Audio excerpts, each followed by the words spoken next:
Eighth climatic reason. अब हम चलते हैं वार्म टेम्परेट ईस्टर्न मार्जिन। अभी हमने देखे वार्म टेम्परेट वेस्टर्न मार्जिन, अब हम चलते हैं वार्म टेम्परेट ईस्टर्न मार्जिन यानी ईस्टर्न कोस्ट पे लोकेटेड, राइट।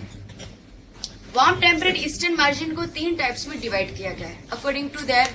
थोड़े से वहां पे एटमोस्फेयर में चेंजेस हैं, अदरवाइज ओवरऑल जो है वो सारे कॉमन है उनके प्रॉपर्टीज। एक टाइप है चाइना टाइप, जो ईस्टर्न कोस्ट में चाइना है वहां पे डेवलप हुआ है, सेंट्रल और नॉर्थ चाइना में, और सदर्न जापान में डेवलप हुआ है। गल्फ टाइप यानी कि गल्फ ऑफ मैक्सिको यूएसए में, उसके अराउंड डेवलप हुआ है। और नताल टाइप जो अफ्रीका के साउथ अफ्रीका के टिप नताल जो रीजन है वहां पे डेवलप हुआ है, प्लस ईस्टर्न ऑस्ट्रेलिया और सदर्न ब्राजील वहां पे ये जो लोकेटेड है उसे नताल टाइप क्लाइमेट कहते हैं। सबसे पहले चाइना टाइप ले लेते हैं। ये जो पूरा क्लाइमेटिक टाइप है उसे वार्म टेम्परेट ईस्टर्न मार्जिन कहते हैं, फेमसली उसको हम चाइना टाइप कहते हैं। ये जो क्लाइमेटिक टाइप होता है उसमें एक खास बात यह है कि यहाँ पे rainfall through out the year होता है। कोई भी सीजन ऐसी, कोई भी मंथ ऐसा होता नहीं जो कम्प्लीटली ड्राई हो, right. Rain through out the year इसकी मेन प्रॉपर्टी है। अगर मैं चाइना के साइड में देखूं तो किस तरह से यहाँ पे पूरे साल में यहाँ पे बारिश होती है। जैसे समर सीजन में हमारे यहाँ साउथ वेस्ट मानसून से बारिश होती है because hitting of the Tibetan plateau, उसी तरह से यहाँ पे भी समर में इंटीरियर चाइना में बहुत ही ज्यादा हीटिंग होती है और इसकी वजह से हाई प्रेशर रीजन बनती, लो प्रेशर सिस्टम बनती है। और यहाँ पे भी इस तरह से एयर जो है चाइना की कोस्टल रीजन की तरफ अट्रैक्ट होती है, इसे वो लोग साउथ ईस्ट मानसून कहते हैं। और इसीलिए यहाँ पे समर सीजन में इस साउथ ईस्ट मानसून से बारिश आती है। और सीजन की बात करें, जब विंटर सीजन होता है, विंटर सीजन में मैंने आगे के लेक्चर में बताया था कि साइबेरियन प्लेटू जो है, साइबेरियन बहुत ही बड़ा लैंड मास है और वहां पे विंटर सीजन में जो है हाई प्रेशर सिस्टम डेवलप होता है, यानी कि विंड जो है वो डिसेंड करती है और इसीलिए वहां पे एंटी साइक्लोनिक कंडीशन डेवलप होती है, यानी कि विंड जो है ठंडे और चिलिंग विंड अलग अलग डायरेक्शन में जो डाइवर्ज होते हैं और अलग अलग डायरेक्शन में फ्लो करता है। और ऐसे ही विंड चाइना की तरफ जो है वो आते हैं, हमारे इंडिया की तरफ भी आते हैं, लेकिन हिमालय उसे ब्लॉक कर देता है और इसीलिए हमें वो चिलिंग इफेक्ट जो है वो महसूस नहीं होती। लेकिन जब ये चाइना की तरफ ये साउथ साइबेरियन विंड या साइबेरियन हाई प्रेशर के विंड चाइना की तरफ आते हैं तो वो ड्राई होते हैं क्योंकि वो लैंड में से आ रहे हैं। लेकिन ये विंड जब इस येलो सी से पास होते हैं, येलो सी में से वो मॉइस्चर कैप्चर करते हैं, ह्यूमिड हो जाती है एयर और इसीलिए यहाँ पे इस रीजन में वो बारिश दे पाते हैं। तो इसीलिए विंटर सीजन में भी ये रीजन जो है वो बारिश उसे मिल पाती है। उसके अलावा लेट समर सीजन में भी यहाँ पे बारिश होती है because of the tropical cyclones, जिसे चाइना में टाइफून्स कहते हैं, राइट। हमने ट्रॉपिकल साइक्लोन्स के दौरान देखा था कि यहाँ पे जब ईस्ट चाइना सी में या साउथ चाइना सी में यहाँ पे ट्रॉपिकल साइक्लोन्स डेवलप होते हैं तब उसके जो कोस्टल रीजन है यहाँ पे बारिश होती है। तो यहाँ पे लेट समर सीजन में भी इस रीजन में बारिश होगी, ऑलराइट। तो इस तरह देख सकते हैं पूरे ईयर अराउंड यहाँ पे बारिश होती रहती है। गल्फ टाइप यानी कि यहाँ पे यूएसए के अराउंड जो गल्फ ऑफ मैक्सिको है उसके अराउंड ये गल्फ टाइप यानी कि वार्म टेम्परेट ईस्टर्न मार्जिन जो क्लाइमेट है वो डेवलप हुआ है। यहाँ पे भी एक्चुअली ये हुआ है कि यहाँ पे हमने देखा था ओशन करंट जो है गल्फ स्ट्रीम यहाँ से पास होता है और हमें पता है कि गल्फ स्ट्रीम एक वार्म ओशन करंट है और इसीलिए इस पूरे कोस्ट को वो वार्मिंग इफेक्ट देता है। यहाँ की पूरी ह्यूमिडिटी एयर की ज्यादा होती है, जो सी सरफेस टेम्परेचर जो होगा ओशन का वो भी यहाँ पे ज्यादा होगा, राइट। यहाँ पे एनुअल जो बारिश आएगी वो यहाँ से ऑनशोर विंड से बारिश आएगी, इसलिए यहाँ पे समर सीजन में भी बारिश होगी। यहाँ पे एक सिटी है न्यू ऑर्लियंस, यहाँ पे इम्पोर्टेंट सिटी है फॉर द फर्टिलाइजर। मैंने बताया था gulf of Mexico is known for is sulphur deposit, तो उसके बेस पे यहाँ पे फर्टिलाइजर्स और ऐसी बहुत सारी इंडस्ट्रीज डेवलप हुई है। गल्फ टाइम में किस तरह से बारिश आएगी, सबसे पहले अगर हम देखें तो यहाँ पे समर सीजन में कैसे बारिश आएगी। हमें देखा था कि एयर मासेस इस रीजन में डेवलप हुए होते हैं। इस तरह से एयर मासेस जो है अलग अलग जगह पे नॉर्थ अमेरिका पे लोकेटेड है। जब समर सीजन होता है तब ये मैरीटाइम ट्रॉपिकल एक एयर मास जो है यहाँ पे बहुत ही ज्यादा अनस्टेबल हो जाता है। हीटिंग है क्योंकि गल्फ स्ट्रीम पास हो रहा है, बहुत ही ज्यादा सी सरफेस टेम्परेचर बन जाएगा, इसलिए पूरा एयर मास जो है वो डिस्टर्ब हो जाएगा, इनस्टेबल हो जाएगा और ये पूरी तरह से इनस्टेबल होके इस तरह यहाँ पे नॉर्थवर्ड मूवमेंट करेगा और वहां पे जो भी कोल्ड एयर मासेस लोकेटेड है उसके साथ इंटरेक्शन करेगा और इसके लिए यहाँ पे फ्रंटल साइक्लोन्स हमने देखे थे। इस तरह से यहाँ पे फ्रंटल थंडरस्टॉर्म डेवलप होंगे। जब हमने थंडरस्टॉर्म देखा था तब उसकी टाइप देखी थी फ्रंटल थंडरस्टॉर्म। तो फ्रंट्स डेवलप होने के बाद यानी एयर मासेस के बीच में इंटरेक्शन होता है, इस वार्म एयर मास का फोर्सफुल अपलिफ्टमेंट होगा और यहाँ पे थंडरस्टॉर्म की तरह हैवी बारिश होगी। तो इस तरह से समर सीजन में इस रीजन में, गल्फ टाइप रीजन में भी समर सीजन में इस तरह से बारिश होगी। लेट समर में हमें पता है यहाँ पे आएंगे ट्रॉपिकल साइक्लोन्स, राइट, जिसे नॉर्थ अमेरिका में हुरिकेन्स कहते हैं। तो लेट समर में भी यहाँ पे ट्रॉपिकल साइक्लोन से बारिश आएगी।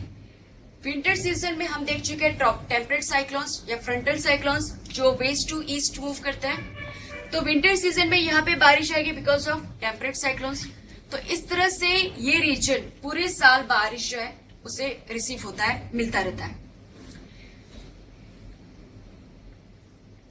नताल टाइप यानी साउथ अफ्रीका का नताल रीजन बहुत ही छोटा सा रीजन है ये। इससे ज्यादा यहाँ पे जो पूरा एटमोस्फेयर क्लाइमेट जो डेवलप नहीं हो पाता, लेकिन बिकॉज ये कोस्टल रीजन है, मॉडरेट क्लाइमेट रहता है और जो ऑनशोर विंड्स है उससे पूरे साल जो है यहाँ पे बारिश आती रहती है। इंपॉर्टेंट सिटी यहाँ पे डरबन। अब आप देख सकते हैं कि साउथ अमेरिका में हम देखेंगे मेडिटेरियन क्लाइमेट था, राइट, यहाँ पे टेम्परेट ग्रासलैंड भी थे, फेल्ट, और यहाँ पे आप देख सकते हैं कि नताल टाइप क्लाइमेट भी है। आगे हम देखेंगे कि साउथ अफ्रीका में जो है ब्रिटिश टाइप क्लाइमेट भी है। अब इस क्लाइमेट से आपको थोड़ा सा अंदाजा लगेगा कि साउथ अफ्रीका में भी ब्रिटिश कॉलोनी थी, इंडिया भी ब्रिटिश कॉलोनी थी, राइट।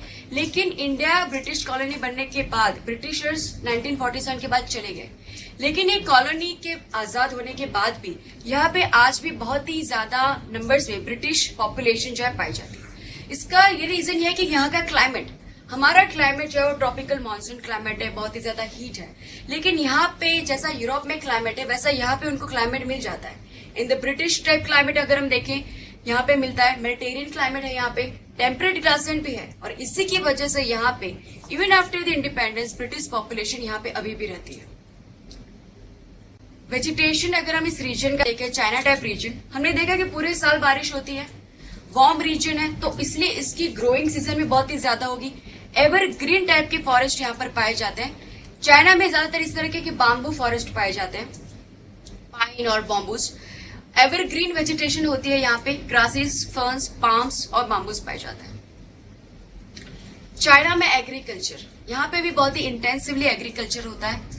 रेनफॉल बहुत ही ज्यादा है, इसलिए rice is the very important crop, right. Sericulture, China में सेरीकल्चर यानी सिल्क प्रोडक्शन भी होता है, सोयाबीन कल्टीवेशन भी होता है यहाँ पर।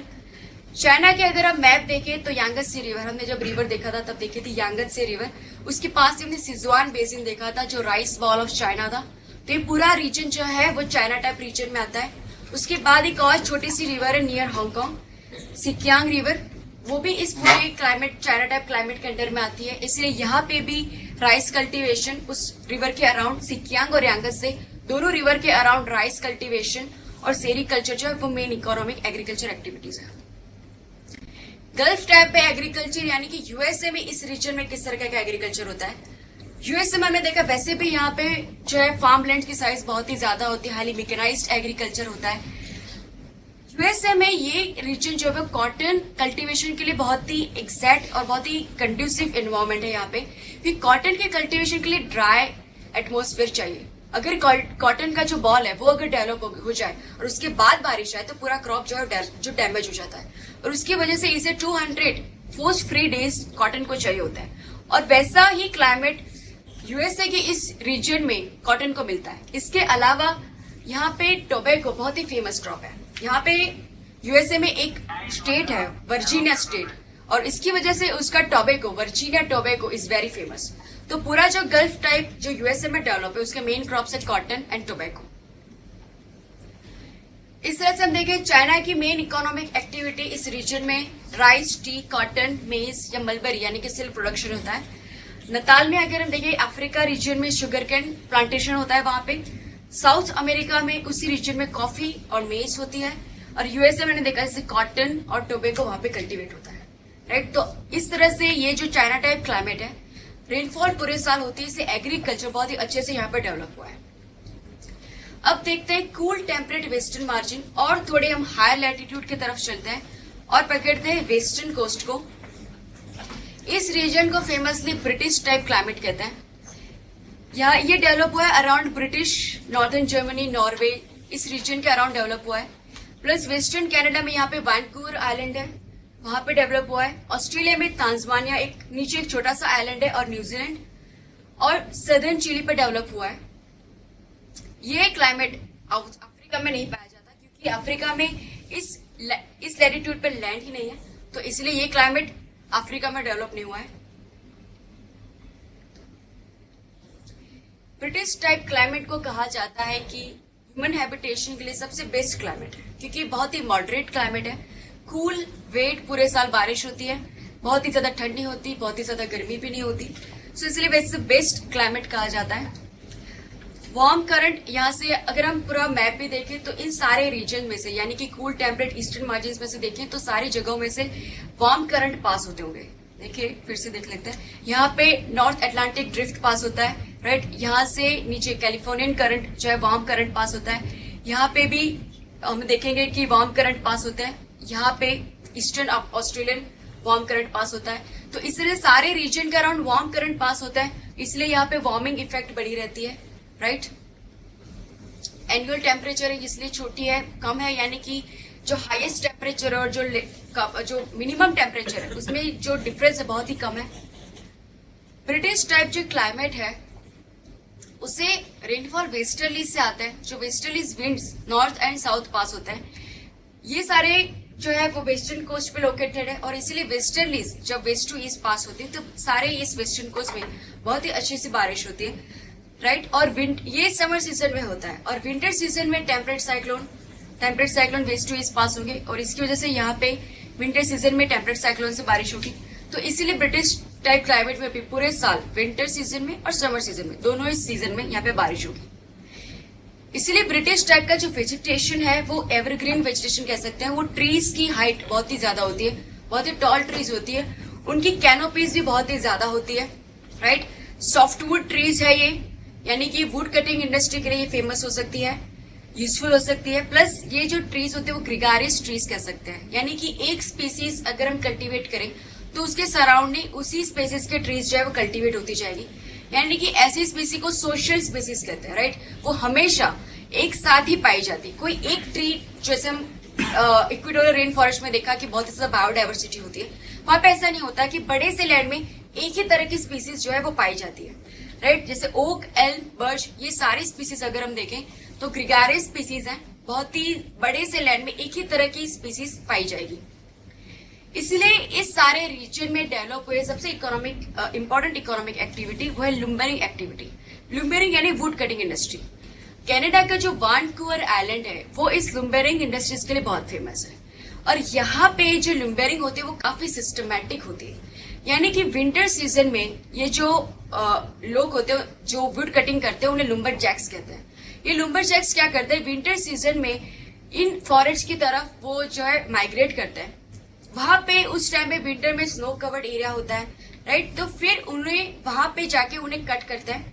कट करने के बाद उस वुड लॉक्स को वो वहां के जो फ्रोजन स्ट्रीम हो चुके वहां पे जाके उसको रख देंगे इस तरह से, और जब ये स्ट्रीम समर सीजन में मेल्ट हो जाएगी तब ये डाउन स्ट्रीम उसके पानी के साथ सारे वुड लॉक्स भी नीचे फ्लोट करते आ जाएंगे, और वहां पे कोस्टल साइड पर ही वुड कटिंग इंडस्ट्रीज जो है वो लोकेटेड होती है, और वहां पे उनको ये वुड लॉक्स जो है वो मिल जाते हैं। यहाँ पे सिस्टमेटिक इसलिए भी है क्योंकि जो भी ट्रीज जो कटिंग करनी होती है, पहले तो वहां पे जो भी स्पीसीज है उनकी सारे ट्रीज की एज वो लोग फाइंड करते हैं। एज फाइंड करने के बाद वहां पे टैग लगाए जाते हैं।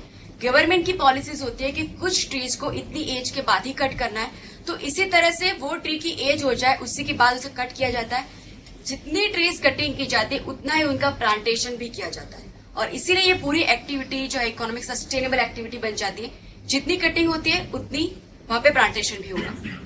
तो इस तरह से यहाँ ब्रिटिश टाइप जो क्लाइमेट होता है इस तरह यहाँ लुम्बरिंग एक्टिविटी डेवलप हुई है, क्योंकि ये जो सारे ट्रीज हमने पहले भी देखा सॉफ्टवुड ट्रीज है, तो फर्नीचर और पेपर मेकिंग के लिए काम आती है, और ये एक ही तरह की स्पीसीज पूरे रीजन में पाई जाती है, और काफी इक्वेटोरियल रेन फॉरेस्ट में बहुत ही क्लोजली स्पेस्ड होती है, वैसी नहीं होती, तो बहुत ही इजीली यहाँ पे वुड कटिंग डेवलप हुई है।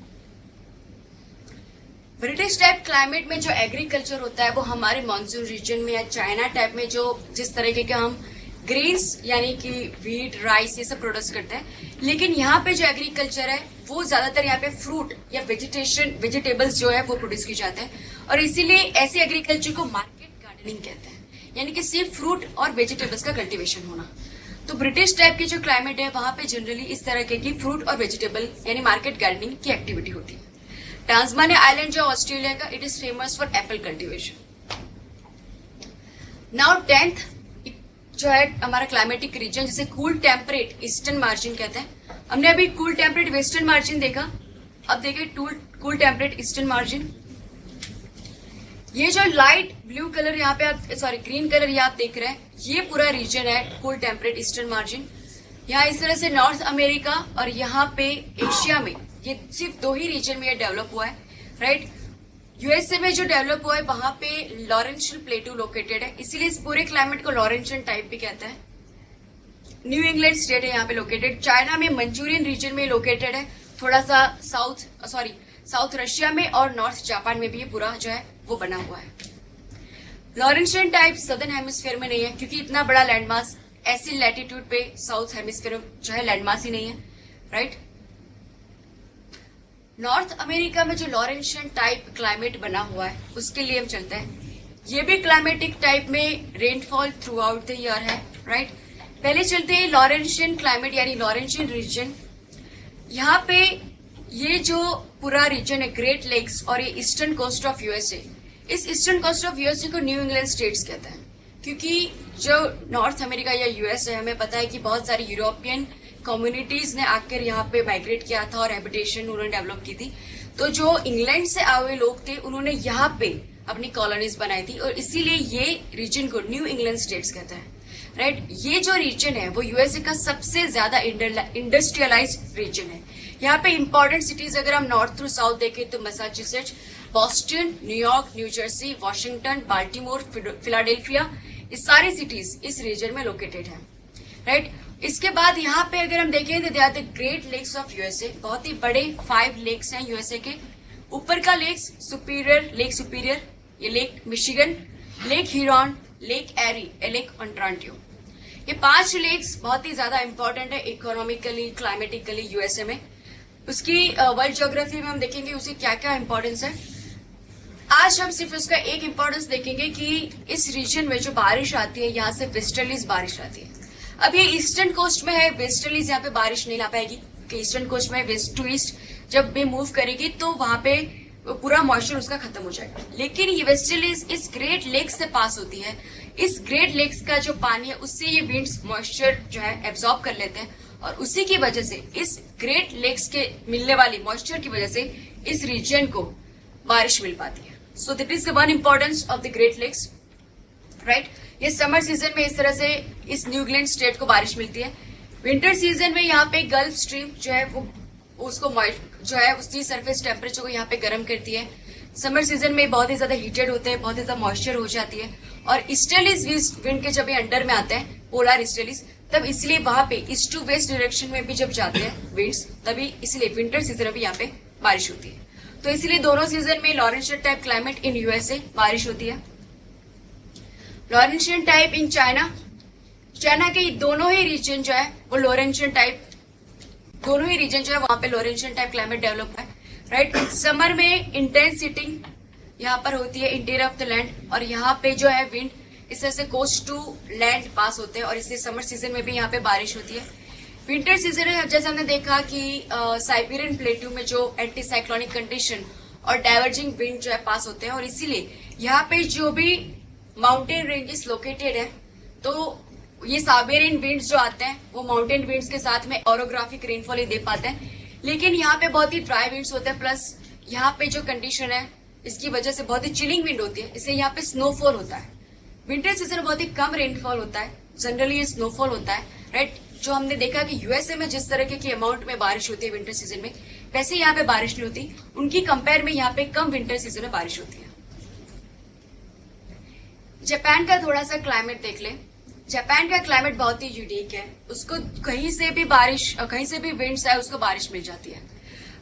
अगर हम समर सीजन में देखें, जो यहाँ पे लो प्रेशर सिस्टम यहाँ इंलैंड में बना है, राइट, जो साउथ ईस्ट मानसून हमने देखे थे, वो विंड भी जहां से यहाँ से पास होता है तभी भी इसके जो ईस्टर्न कोस्ट है वहां पे उसको बारिश देंगे, राइट। विंटर सीजन में भी जनवरी में अगर हम जापान में देखें तो इंटीरियर साइबेरियन प्लेटो से आने वाले विंड्स भी जो ड्राई विंड्स हैं वो लेकिन आएंगे तब सी ऑफ जापान से पास हो गए और वहां से मॉइस्चर वो जो है एब्जॉर्ब करके जापान की वेस्टर्न कोस्ट में बारिश देंगे। यानी जापान जो है आइलैंड दोनों ही तरफ उसके वहां पे सी लोकेटेड है और इसकी वजह से इस साइड से भी विंड आए वेस्टर्न साइड से तो भी उसको बारिश होगी, इस साइड से विंड आए ईस्टर्न साइड से तो भी वहां से बारिश होगी, राइट।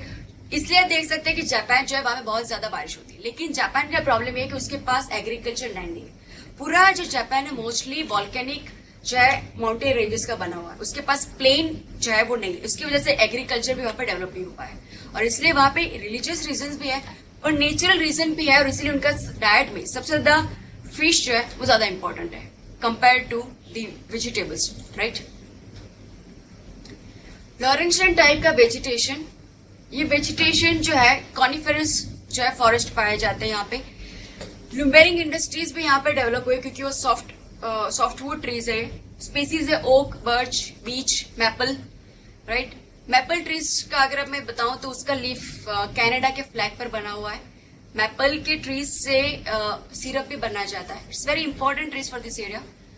तो ओक, बीच, बर्च, बीच, मैपल ट्रीज। यहाँ पे एग्रीकल्चर में पोटेटोज कल्टीवेट किए जाते हैं, oats, barley.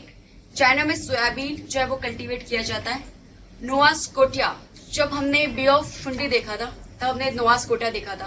Bay of Fundy जिसकी टाइडल रेंज सबसे ज्यादा है, तब बे ऑफ फंडी के अराउंड एक नोवा स्कोटिया रीजन है, वहां पे एप्पल कल्टीवेशन वहां पे फेमस है।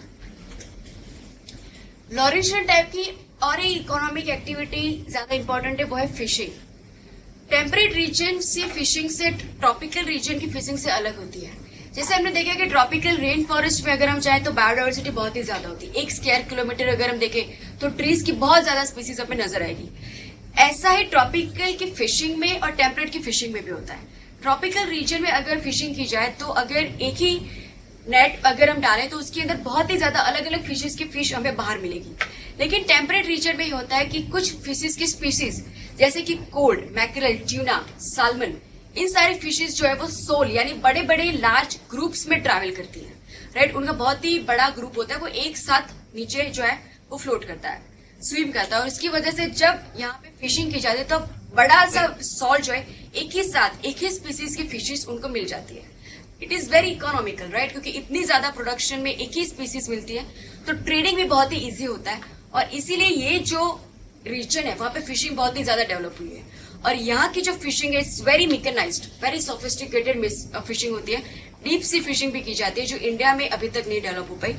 गवर्नमेंट ट्राई करे कि हमारे रीजन में भी डीप सी फिशिंग भी इस तरह से डेवलप हो, मेकेनाइज्ड फिशिंग हमारे इंडिया में डेवलप हो, राइट। तो हमें यहाँ की जो फिशिंग है सोफिस्टिकेटेड फिशिंग वैसी हमें डेवलप करनी है। यहाँ पे न्यू फाउंडलैंड आइलैंड मैंने कनाडा में बताया था कि वहां पे वैसे भी कोल्ड और वार्म करंट मिलते हैं तो वहां पे वैसे भी फिशिंग बहुत अच्छा ग्राउंड है और इसीलिए सेंट जॉन पोर्ट है न्यू फाउंडलैंड के पास, it's famous for its fishing. उसके बाद second last climatic region taiga region. Taiga region आप देख सकते हैं सिर्फ नॉर्दर्न हेमिस्फीयर में डेवलप है, राइट। यहाँ पे साइबेरिया है, यहाँ पे अलास्का एंड नॉर्दर्न कनाडा, यहाँ पे ये लोकेटेड है। यूरोप में यहाँ पे स्कैंडिनेवियन कंट्रीज हैं, यहाँ पे लोकेटेड है। Very cold winters, right, warm summers. हमने देखा था कि कनाडा में से आती हुई जो विंड्स हैं, हमने लोकल विंड्स में देखा था कि उन्हें कहते हैं ब्लिजर्ड्स, राइट। और साइबेरिया में से जो हाई प्रेशर सिस्टम यानी विंटर सीजन में जो विंड डाइवर्जिंग विंड मिलती है उसे बुरान कहते हैं। हमने लोकल विंड्स में देख लिया था। बहुत ही high temperature annual temperature range यानी कि विंटर सीजन में बहुत ही कम टेम्परेचर, राइट, और वार्म होते हैं समर, बहुत ही इतने भी ज्यादा हॉट जो यहाँ पे टेम्परेचर नहीं बन पाता। यहाँ पे एनुअल रेंज इसलिए हाई रहती है। टाइगा का वेजिटेशन कॉनिफरस फॉरेस्ट, लेकिन यहाँ पे जो है बहुत ही ज्यादा हाई लैटिट्यूड पे है, इतनी ज्यादा यहाँ पे बारिश नहीं होती, वार्म टेम्परेचर नहीं मिलता जो वेजिटेशन के ग्रोथ के लिए जरूरी है, इसलिए ट्रीज की जो ग्रोथ है बहुत ही कम है। ग्रासेस और ट्रीज इस तरह से मिक्स जो है यहाँ पे वेजिटेशन पाई जाती है। बारिश जो भी थोड़ी बहुत होगी वो टेम्परेट साइक्लोन की वजह से होगी, right. Evergreen coniferous forest, juniper, बुरुश, स्प्रूश, बर्च, तो सॉफ्टवुड ट्रीज है राइट, जो हमारे इस तरह की वेजिटेशन हमारे हिमालयस में पाई जाती है, कॉनिफरस फॉरेस्ट, ये सारी ट्रीज जो है वो पाई जाती है। टाइगा रीजन के कुछ अलग तरीके के एनिमल्स होते हैं, फॉर बियरिंग एनिमल्स, क्योंकि उस जो है विंटर को, कूल टेम्परेचर या लो टेम्परेचर को वो सर्वाइव कर पाए। ऐसी स्पीसीज है मस्करैट, मिंक, सिल्वर फॉक्स। ये फोटो जो है वो मिंक नाम के एनिमल का है। टाइगर रीजन में लिमिटेड इकोनॉमिकल प्रोस्पेक्ट होते हैं, राइट, क्योंकि टेम्परेचर बहुत ही हार्ड रहता है। जब विंटर सीजन आते हैं बहुत ही कम टेम्परेचर हो जाता है, तो ह्यूमन हैबिटेशन के लिए कम है, एग्रीकल्चर के लिए भी वहां पे बहुत ही ज्यादा कम प्रोस्पेक्ट है। तो इसीलिए टाइगर रीजन में खास इकोनॉमिक एक्टिविटी कोई है नहीं। पॉपुलेशन डेंसिटी भी बहुत कम होती है। उसके बाद लास्ट क्लाइमेटिक रीजन है tundra region, light blue colour में जो है आर्कटिक या पोलार क्लाइमेट है यहाँ पे, राइट। 6 महीने यहाँ पे जो है सनलाइट, 6 महीने यहाँ पे सनसेट होता है, यानी 6 महीने समर, 6 महीने विंटर। एंड ये जो है नदर्न कनाडा में और यहाँ पे नदर्न रशिया में डेवलप हुआ है। पेरी ग्लेशियल क्लाइमेट है ये। पेरी ग्लेशियल क्लाइमेट होना यानी कि जब ग्लेशियर होता है, जब पूरे साल इतने 6 महीने या 8 महीने जब लैंड के ऊपर वो जमा हुआ रहता है, तो उसकी वजह से नीचे का जो लैंड है, लैंड के अंदर पे भी जो वाटर के छोटे छोटे ड्रॉपलेट्स होते हैं उसका मॉइस्चर हो जाता है, वो मॉइस्चर भी वो फ्रोजन हो जाता है, यानी जो लैंड है वो भी अराउंड आइस की तरह फ्रोजन हो जाती है। और जब समर सीजन होता है, जब टेम्परेचर थोड़ा सा बढ़ता है, यानी कि वहां पे ऊपर ग्लेशियर जो मेल्ट हो जाएगा, तो लैंड के अंदर भी जो वाटर के मॉइस्चर है, वाटर ड्रॉपलेट्स हैं, उसका भी जो है मेल्टिंग हो जाएगा। और इसीलिए इस लैंड में अगर हम कंस्ट्रक्शन करें तो ये होगा कि वहां पे विंटर सीजन में तो कंस्ट्रक्शन बना रहेगा, लेकिन जब समर सीजन आएगी और उसके अंदर के लैंड के अंदर का जो भी वाटर ड्रॉपलेट उसका मेल्टिंग होगा, आइस क्रिस्टल का मेल्टिंग होगा, तो वो पूरा कंस्ट्रक्शन नीचे गिर जाएगा, बिकॉज वो लैंड पूरा सैग हो जाएगा। तो इस तरह के जो क्लाइमेट उसे पेरी ग्लेशियल क्लाइमेट कहते हैं। फ्रीजिंग विंटर्स, बहुत ही कम टेम्परेचर विंटर सीजन में होता है। थॉइंग सीजन है कि सिर्फ थोड़ा सा टेम्परेचर राइज जो है वो समर सीजन में होता है। Summer very short, it's cool, not even warm. इसलिए जो वेजिटेशन है बहुत ही छोटे छोटे वेजिटेशन, ग्रासेस, मोसिस और लिंचेस यानी अलगाई और फंगाई टाइप के वेजिटेशन सिर्फ समर के शॉर्ट पीरियड में पाए जाते हैं। और कुछ प्लांट्स, एफिमेरल प्लांट्स, तो सिर्फ टेम्पररी समर सीजन में दिखते हैं। इस तरह से ये प्लांट्स दिखते हैं, मोसिस, लिंचेस, फ्लावरिंग प्लांट्स। इस रीजन में कुछ एबोरिजिनीज यानी कि कुछ प्रिमिटिव कम्युनिटीज जो है वो रहती है। कनाडा में इस कम्युनिटी को इनुइट्स कहते हैं। और एक है एलुशियन। एलुशियन आइलैंड्स हमने देखे थे, राइट। तो एलुशियन आइलैंड्स पे ये एबोरिजिन्स रहते हैं, एलुशियंस। रशिया में रहते हैं चुकचीज एंड बुरियट्स, राइट, बैकाल लेक के पास। नॉर्वे, फिनलैंड में यानी स्कैंडिनेवियन कंट्रीज के पास में रहते हैं लैप्स। ये सारे नोमैडिक हर्डर्स हैं, राइट। सेटल्ड एग्रीकल्चर नहीं करते, नोमैडिक उनका जो पूरी लाइफ है। Now I will start Indian geography. एक छोटा सा मैं ब्रेक ले लेती हूँ, मे बी 10 मिनट्स ओनली।